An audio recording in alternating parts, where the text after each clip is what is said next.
Okay, so I want to say I had a dream about heaven, but I'll just say that it was a different world because, man,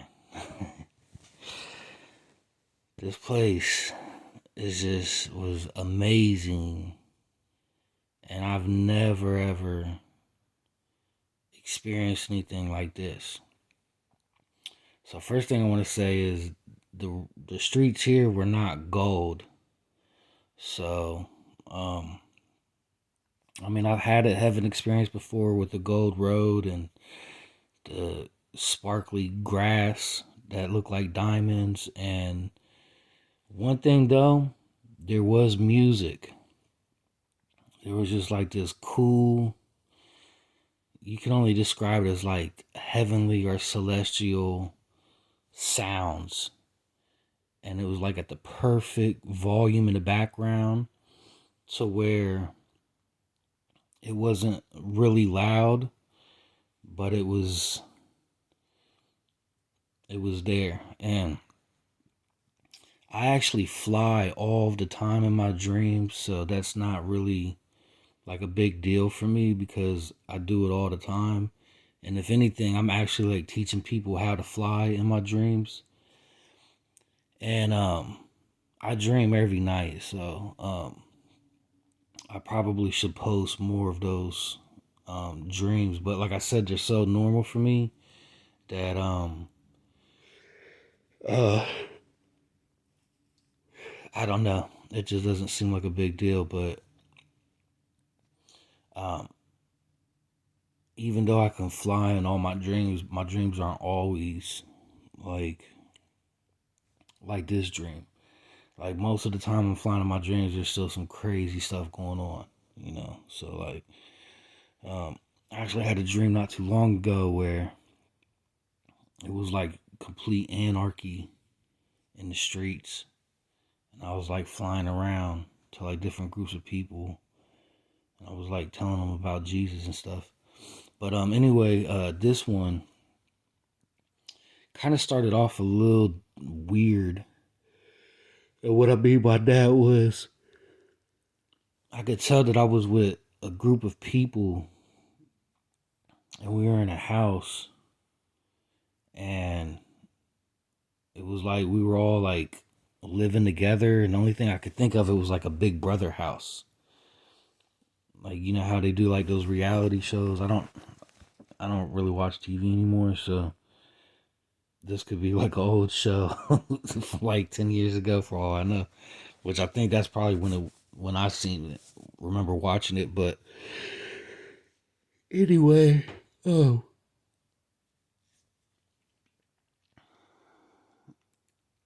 um I know, like I had, you know, I don't know, like I really don't really want to mention this part, but I know I had like my own bed or whatever in this room, and there were other beds in it, kind of like a U shaped. And at some point, this before it was like a room. I remember I was outside and I was trying to like figure out where to park my car.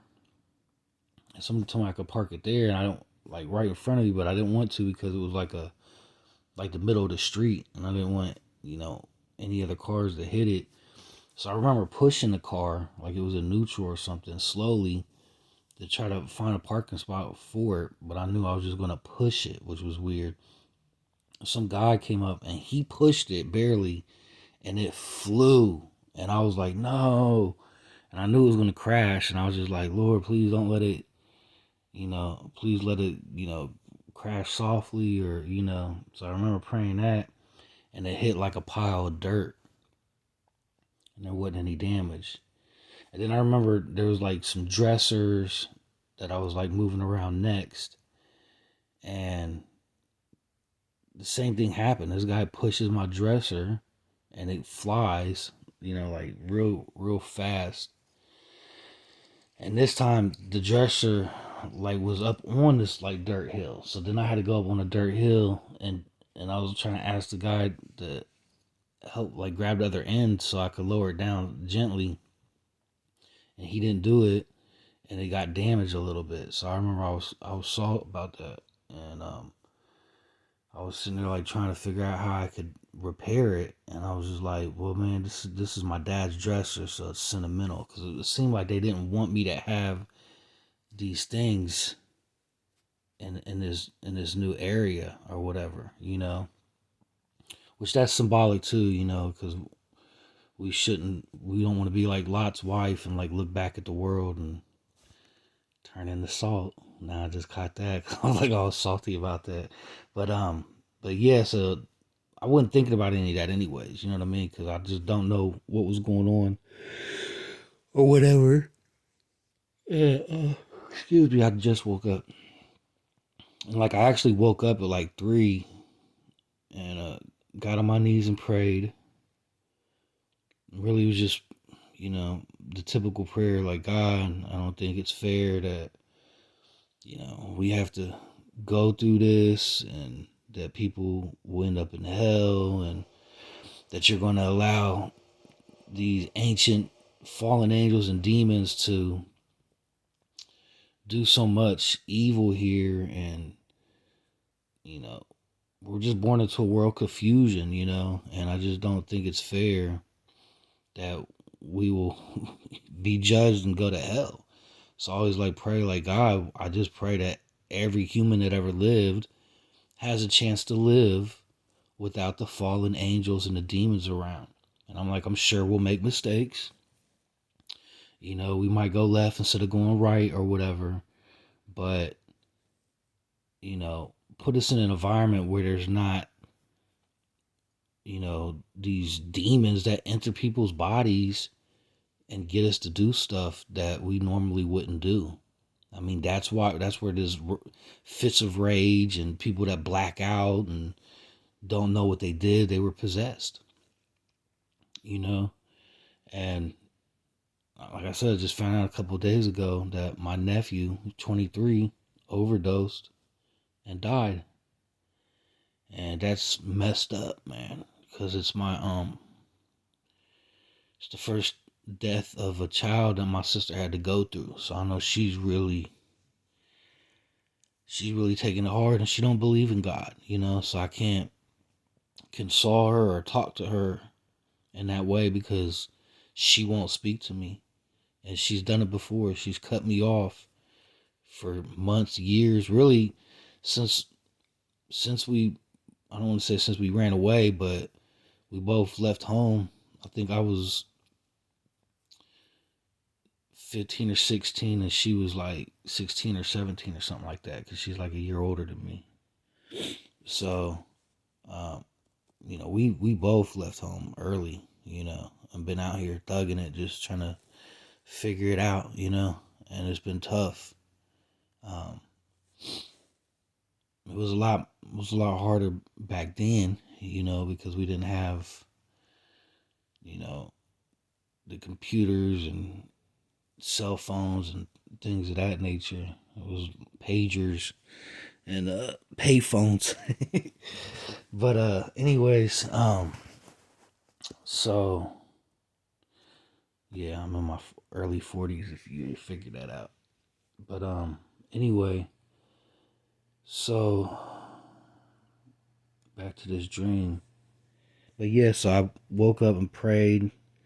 I just be like, God, I really don't know what to say to you, because I just feel like even having an opinion, even thinking the thoughts that I think, that you're going to judge me for. And I just seen this video the other day on Peniel Eternal's channel. He used to go by Peniel and Gandhi, and then they deleted it. And I got some of his videos on this channel, but, you know, I already know that he gets a lot of his content from ex-Satanists and stuff like that.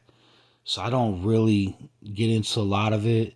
And I've tried to reach out to him and talk to him through email before, and he's very limited. You know, I almost want to say it's not even a type of shyness. It's just maybe a deep introvert. I know there's a language barrier, which I don't care, because, you know, I'll use a translation or whatever.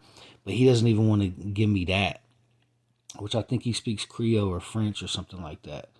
But I'm weary on this guy, and I know he claims to be a Christian or whatever, but some of the stuff, I just know that he's not filtering it correctly. And one of the tall tale signs is everything he posts is unorganized. It's unorganized. It's not labeled correctly. He'll upload the same video with different titles. Sometimes it's like all capital letters. Sometimes it's all lowercase letters. Like, I just envision him doing everything in a frantic or a frenzy, and he's not taking his time. And I told him, like, look, man, I'll re-upload these videos and I'll try to organize them and even when I started doing that, man, it was just too confusing because he's not helping me.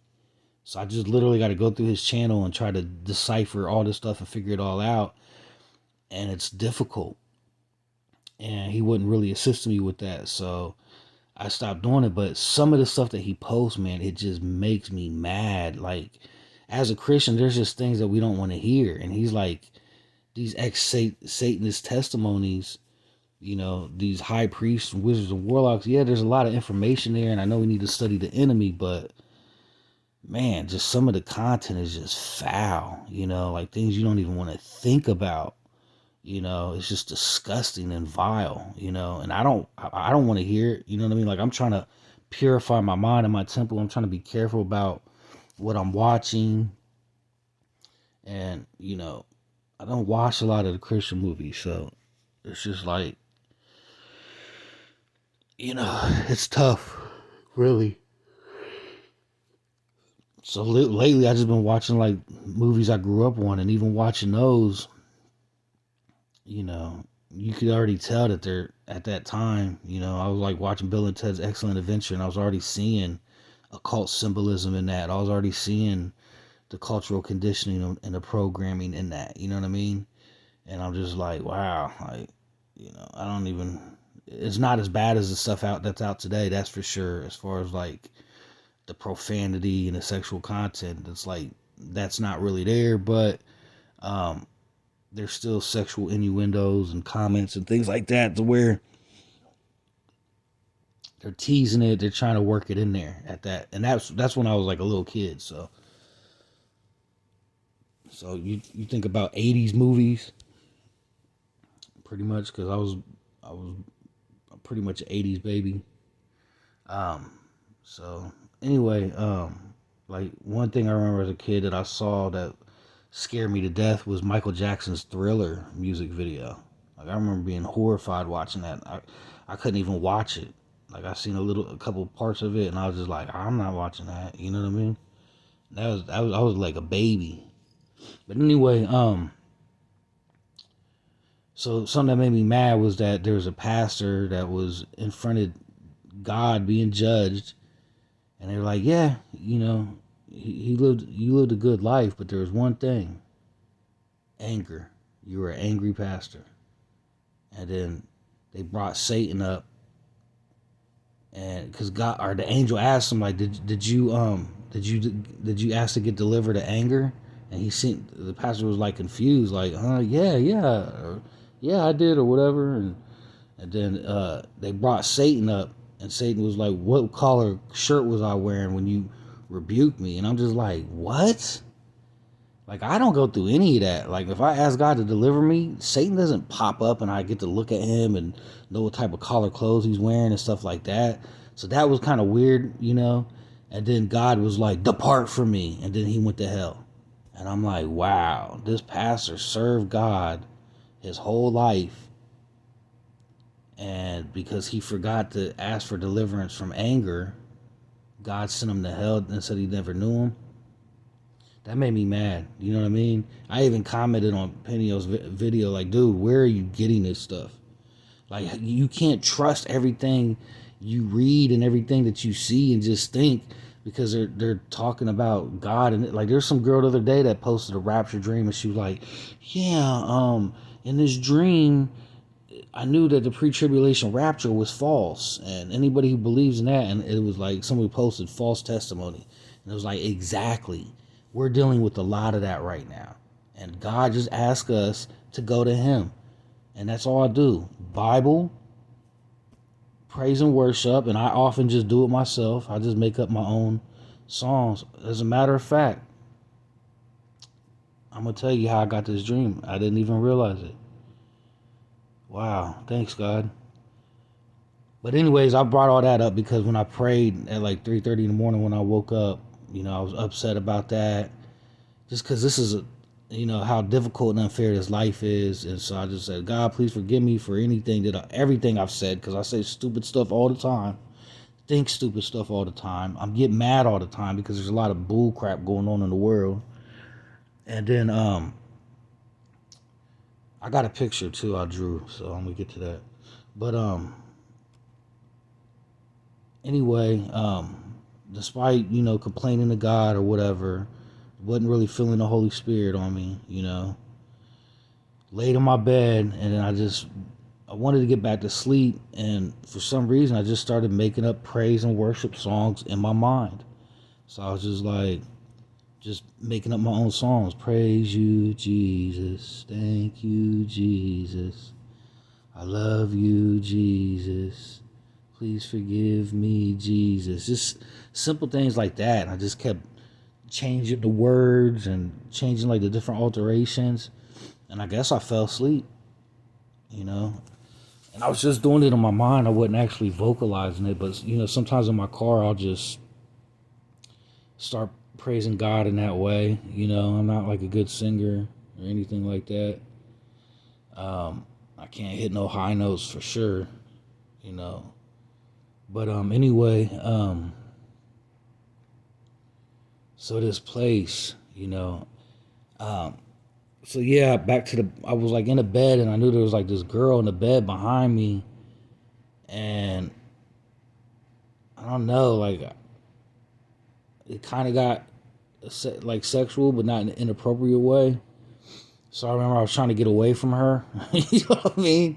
So I'm like, I don't even know who she is. I don't even want to look at her. I don't want to make eye contact with her. I'm trying to avoid all of this in reality, in physical reality. I'm trying to avoid all of that, and don't start nothing, won't be nothing, So, but no, I'm serious. Like, I'm really trying to be obedient to God, and I'm successful at it thanks to Him. And you don't want to entertain anything of that nature because you don't want to be triggered, and you don't want to open the door for legality so that you have to deal with the spirit of Jezebel and all that mess again. So I'm very careful to make sure that when I'm out and about in public, high by type of stuff. You know what I mean? Like, I'm not engaging in conversations really. I'm not making eye contact or responding to like eye contact or flirting. Like, I'm just militant about it at this point because I'm just tired of dealing with the devil, and I'm afraid of God.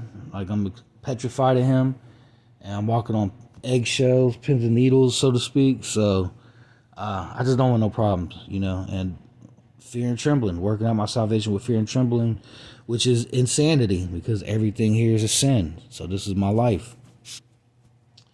But obviously that's what God requires, because I feel like this was a part of heaven, a slice of heaven, and it was amazing. It was overwhelming to the point where I was like, you ever get in cold water and you're like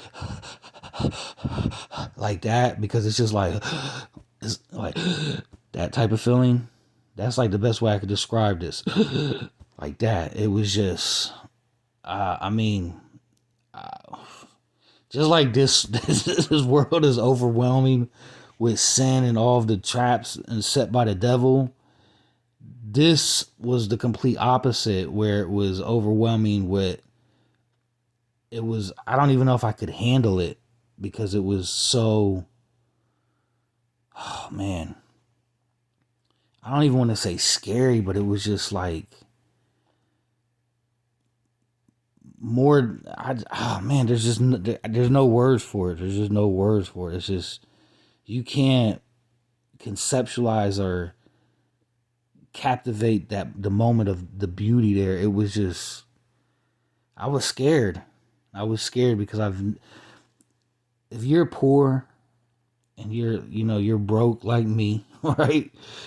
Extremely, where you're constantly in fear of not knowing if you're going to be able to pay your bills. You know, that's how I live my life. I don't know if I'm going to be homeless. It's constant anxiety, you know, and I put in 12, 14-hour days, and I'm still in that situation. So, you know, sorry.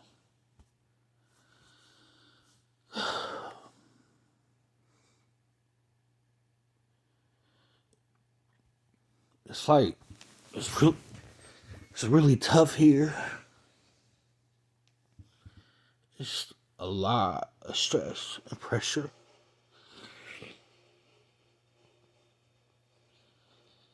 And I hate it. I just wanted to be over with because it's so much. It's so much. But, so in this dream, I was sitting on this bench next to this lady, whoever she was. And, oddly, in the dream, it seemed like I had red hair. Like I'm Latino.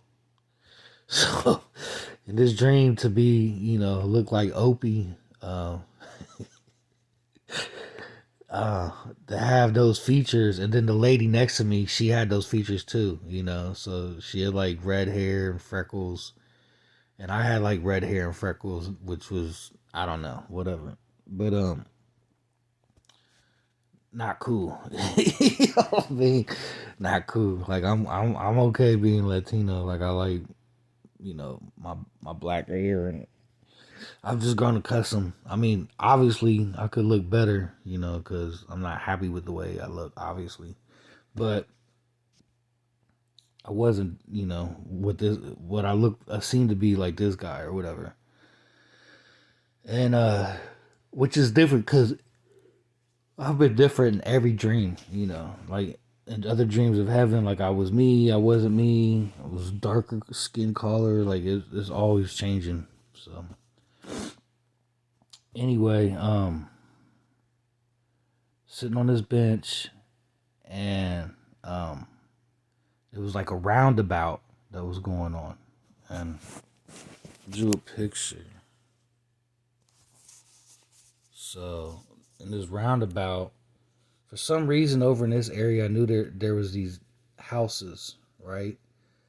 But I was over here sitting on like a bench, and this was like the roundabout, and I was seeing these cars come up like this. Some go this way, some go that way. So that was the whole thing. But I'm looking at it from this direction, you know. And over here is water, and the water from like the ocean or whatever was coming up and swirling around. I mean, these waves were just like dancing in the air. And I'm gonna tell you something else here in a minute that was really cool, because I would wake up, go back to sleep, and every time I would keep coming back to right here. At one point, I was over here sitting, so I would either be sitting here or sitting here. When I was sitting here, I remember there's a little dog. It was like a min pin or like a poodle, or it was like a little dog, chihuahua or something like that. I remember there's like another bench over here too. So I didn't draw this like correctly because there was a lot more space and room. I didn't have that really much room on this paper to get into it. And actually, these benches were like, so the street was probably like that small. Probably I didn't draw that because I drew the cars too big or whatever. But the dog spoke French. So it was like some dude over here talking to him in French, and the dog would go over to him. But then the dog wanted to come over and hang out with me. And the dog would turn around to like stand on his back legs and give me his back because it wanted me to pick him up. So I pick him up, and I'm like, "Oh, you speak French?" I'm like, "Bonjour, oui, oui." And I don't know. I just remember that it was kind of silly. But when I was sitting over here, there's people all sitting over here, and I'm like, "Man, did you see?" There's a dog driving the car, and it looked like the dog was driving the car, and going around the thing, right? And then at one point, I know, that's why I said, I don't know if it's heaven or what was going on. And these were really cool looking cars. Cars I've never seen here. Like really beautiful, like white, all white interiors, two-seaters where it kind of looked like a truck, but it kind of looked like a convertible. I mean, they were definitely convertible cars. You know what I mean? But I seen a dog there, and it looked like it's not like he was driving, but he was in the driver's seat. So these cars were like self-driving vehicles because the dog was like looking every which way or whatever. But then I seen one when there was 4 dogs. I'm like, man, I gotta videotape this. You guys are not. I'm like, are you guys not? Nobody seemed like it was a big deal to them because I'm like, man, this is crazy. I'm like, there's nobody driving the car. There's dogs in the vehicle. It looked like the dogs are driving the car. So I was bugging out about that. You know what I mean? So yeah, so I'd wake up, go back to sleep, and every time I went back to sleep, I kept coming back to the same dream, same spot. And I started to catch on to it. I'm gonna put this down for a second. I started to catch on to it, and I'm like, and then I remember being in a house and there were some kids in there, and I'm like, come on, they didn't want to leave the house. They were like loving that they had their own house. These kids had their own house. I mean, it wasn't like a big house, you know what I mean? It was probably like three bedroom house. But I noticed there was like toys all around, and they were geeked just being in their own house, So to try to get their attention, I remember it was two boys, one black and one white boy. And I'm like, come here. And I'm like, so they was in a room, and I'm like, you guys, let's go outside, man. Like there's a whole other world out there. Like, you guys need to come out here. Cause I knew that when we were there, these kids had not been out the house yet. Like they were just happy being in the house playing, And I'm like, let's go. And they didn't even want to leave. They were happy just staying in there. Like they could have just been cool there the whole time. And I'm like, I put my hand, I'm like, you guys want to fly? And they were like, fly. And I'm like, I'm going to teach you how to fly. Let's go outside. They're like, no, no, no, no. So I'm like, this was actually right at the end of the dream. So something happened before this. But I'll just tell this since I'm already on it. So I'm like, all right, cool. And I'm like, I looked up and there's a ceiling. And I'm like, well, there's enough room for you guys to levitate in here. So I'm like, now this is what you want to do. I'll tell you guys how I teach them. I'm like, it's in your head, right? So you actually feel like this little, like I can't even describe it here because it's different here. But in that world, you push from like the top of your spine. It's almost like you're trying to push the top of your spine into your skull. That's the best way I could describe it. So if the top of if the skull connects to the top of the spine, like a Lego, like that, you want to try to push your spine to where it like pops into your skull. So I'm like, but it's inside your head, so you just imagine trying to push, and also imagine like stepping on your tippy toes, like you're trying to be as tall as you can. So try to do a push like that. And they were trying, it wasn't really working. And I'm like, well, I'm gonna put my hand above your head, and I'm like, I want you to try to try to push your head and touch my hand, but don't jump. Just do it. If you got to step on your tippy toes, do that. So they're trying, and then the black kid, he got up, African American kid, because nobody's actually black, we're just different shades of brown. There was a group I used to listen to growing up called Lighter Shade of Brown. It was some Latino guys, but he the African American kid, he started to come up a little bit. I'm like, yeah, man, you did it. So he was happy about that. And then I was trying the other kid, the Caucasian kid, and he couldn't get it. So he tried to hold his breath. And when he held his breath, he floated a little bit. And I'm like, yeah, that's cool. You can hold your breath. And I'm like, I remember when I first started learning to fly, that's how I did it. I held my breath. Sorry, trying to get comfortable. And then I woke up. And then I'm like, sometimes I regret, like, And there's another reason why I don't share dreams is because I always want to go back to sleep. So I get selfish like that. And it's just because I have to work so many hours that I really can't waste time, making an hour long video trying to detail these dreams or whatever. But yeah, so before that scene happened, before I woke up and told you this, I kept coming back to that same park